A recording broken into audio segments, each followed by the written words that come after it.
Please subscribe to the channel and click the bell icon for more new stories. Holi murder in Goa. Holi is a festival eagerly awaited by everyone, young and old. It's a time of joy and celebration, but sometimes darkness overshadows the festivities. One such incident occurred in 2017 when the beautiful beaches and lanes of Goa turned red, not with colors but with blood. The next morning, a farmer named John went to his fields near the beach, as he did every day, to water his crops. As he approached, he heard the buzzing of flies gathered in one spot. At first, he thought an animal might have died there, but as he moved closer, he was horrified to find the lifeless body of a young woman. She was not Indian. She appeared to be a foreigner in her mid-20s.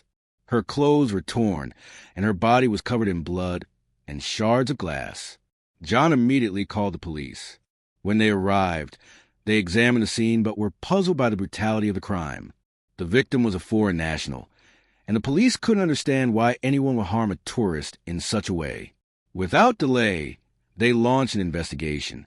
The post-mortem report revealed that the girl had died from severe injuries, including a slit throat. She had also been physically assaulted before her death. The police discovered that she had been staying with her Australian friend at a nearby resort. When her friend was informed, she identified the body as that of a British-Irish girl named Danielle McLaughlin.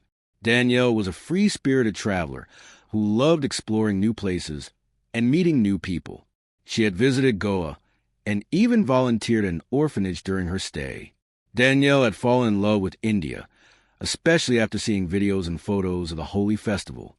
She dreamed of returning to India to work as a yoga teacher. This time, she was particularly excited because she was going to experience Holi firsthand. After identifying Danielle, the police began questioning her friends and reviewing CCTV footage from the area. Her friends were shocked and confused, as Danielle had been happy and had no known enemies. She had attended a Holi party on the day of her death, but no one could explain what had happened to her afterward. He mentioned that Danielle had met an old friend from her previous trip at the party. After a friend arrived at the Holi celebration, Danielle began dancing with him. Later in the evening, the two left the party together and went somewhere unknown. When the police pressed for more details, they discovered the man's name was Vikram Bhagat.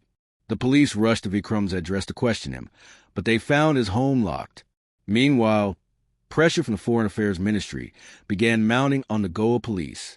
They launched a massive search for Vikram, checking state borders, railway stations, and ports, but without success. As the investigation continued, the news of Danielle's murder spread like wildfire across Goa. Locals and foreigners took to social media, sharing posts and organizing candlelight marches.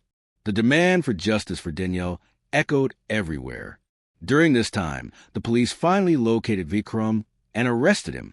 However, Vikram denied any involvement in the murder, claiming he had not harmed Danielle. When the police ran Vikram's details through their system, they uncovered a shocking history. Vikram had prior cases filed against him in another state, including charges of drug smuggling, theft, and physical assault. During his medical examination, the police found scratch marks all over his body, suggesting a struggle. This led them to believe that Danielle might have fought back in self-defense, leaving nail marks on Vikram. The police also recovered a black bag that belonged to Danielle. Inside, they found pieces of her clothing and shards of glass, some of which matched fragments from the murder scene. Vikram's fingerprints were found on all the items in the bag. Eventually, Vikram broke down and confessed. He admitted that both he and Danielle had taken drugs at the Holi party. He took her to a secluded spot where a violent altercation occurred, leading to Danielle's death. Vikram was arrested and charged, but his court case dragged on for years.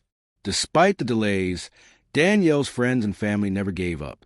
They fought tirelessly for justice, with support from the Irish consulate, the Ministry of Foreign Affairs, and other government agencies. Finally, in February 2025, Judge Shyama Joshi sentenced Vikram to life imprisonment for Danielle's murder. However, crimes during Holi remain a grim reality. Every year, police control rooms are flooded with complaints. In 2016, over 170 attacks on women were reported in Bihar, and in Gurgaon, more than 380 women face harassment on Holi. In 2024, Delhi police issued over 800 fines for drunk driving. These incidents highlight how people often forget their limits during celebrations, leading to negligence and crime. Such cases have become so common that many are ignored. Yet, we hope your Holi is filled with vibrant colors and remain safe.